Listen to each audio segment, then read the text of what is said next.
Hello and welcome to the Gamers Garden. And last weekend I was at the latest London video games market near Russell Square, and so this is a pickups video just to show you what I got. Now, I didn't really go with anything particular that I wanted in mind. A bit of PS1, a bit of Sega Saturn, and I'm wanting to get more Japanese things now, just because I prefer playing games in 60Hz where possible. Now, first up, I don't normally buy things like this, but when I saw the Outrun sign, I had to get it.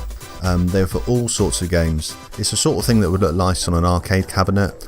It's one of my favourite games, and it looks really nice. It's really high quality. I don't know where I'm going to put it at the minute, but I thought I would just keep it for the future. Next up, I actually needed a dual shock pad for my PS1.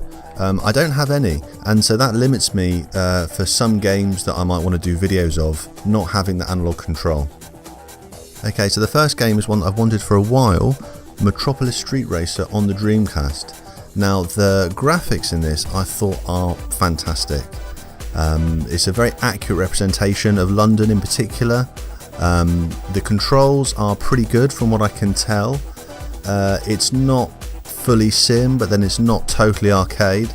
I haven't really played it much yet at all, but I think this is a game that I'm really going to get into. I particularly want to try it with the arcade racing wheel that I have for the Dreamcast, because I really like that for a couple of other games. So I'm sure that's going to make Metropolis Street Racer even better.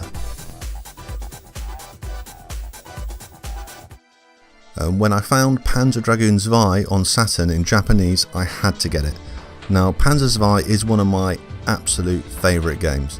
I really like on-rail into-the-screen shooters of the time, and I think Panzer Zwei is probably what I think to be the best one. I think the control is brilliant, the music's fantastic, excellent graphics for a Saturn game, and I really love how the game has a true widescreen mode. When you add that together with being in 60Hz, it makes for an absolutely fantastic game, so I'm really pleased I picked it up.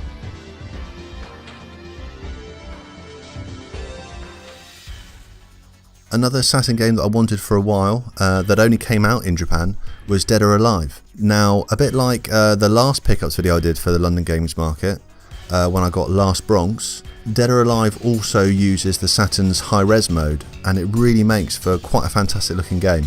It can make it quite difficult to capture with the setup that I've got at the minute, but it's a great looking game. It plays quite quickly. It uses similar controls to Virtua Fighter, although I think there might be a few less moves than Virtua Fighter 2, but it is a great game, really playable, and another fantastic arcade port on the Saturn.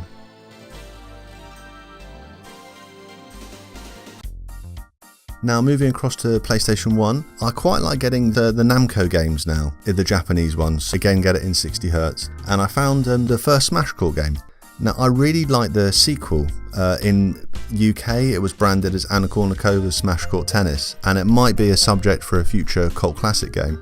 Finding the first game, I thought I'll pick it up. It was only, I think, £4 or £5, and it's very similar. I don't think there's much difference really between the two games at all, just that I think the sequel has much higher production values. But Smash Court games, although quite difficult at first, are good fun, so I might play this a little bit, but I think for me the sequel is still a better game. So another Namco game I got this time was Klonoa.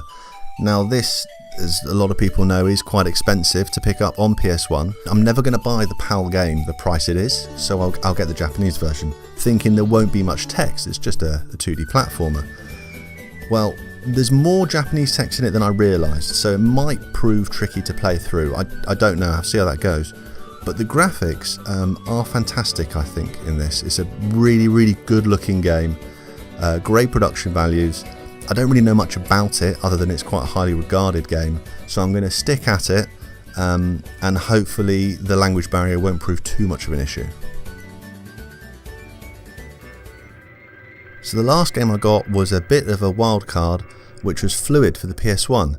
I think years ago I played a demo of this from an early PlayStation magazine, and it kind of reminded me of the Manta Ray tech demo that you also got on a really early demo disc that I think came with the PlayStation 1. This is effectively a music synthesizer, but I don't really understand how it works.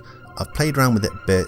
I think you have to collect samples and then there's an 8-track recorder somewhere else that I haven't quite found yet to make kind of ambient electronic music that was really popular around the mid-90s when the PlayStation was just becoming popular itself.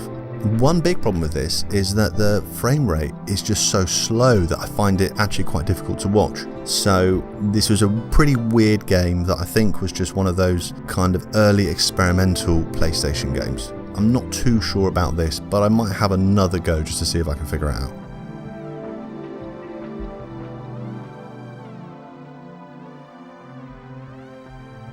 And the last thing I got was a real impulse buy, just out of curiosity more than anything else, which was one of the pound HD cables for PlayStation 2, but I mainly got it to use with PlayStation 1.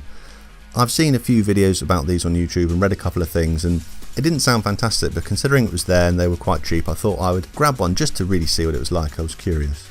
Now, it's very easy to use. Like those kind of cheap SCART to HDMI boxes, it does stretch your image to widescreen 720, so you need to, on your TV or in software on a computer, convert that back to 4:3. But it does work, very quick to set up. Here's a comparison with the OSSC footage, and I think the OSSC footage looks much better, but obviously that's a lot more expensive. If you were looking just for a cheap solution just to play your PS1 on a HDTV, this would work. The upscaling method is probably a bit grubbier, a bit grimier, so it doesn't look quite as good.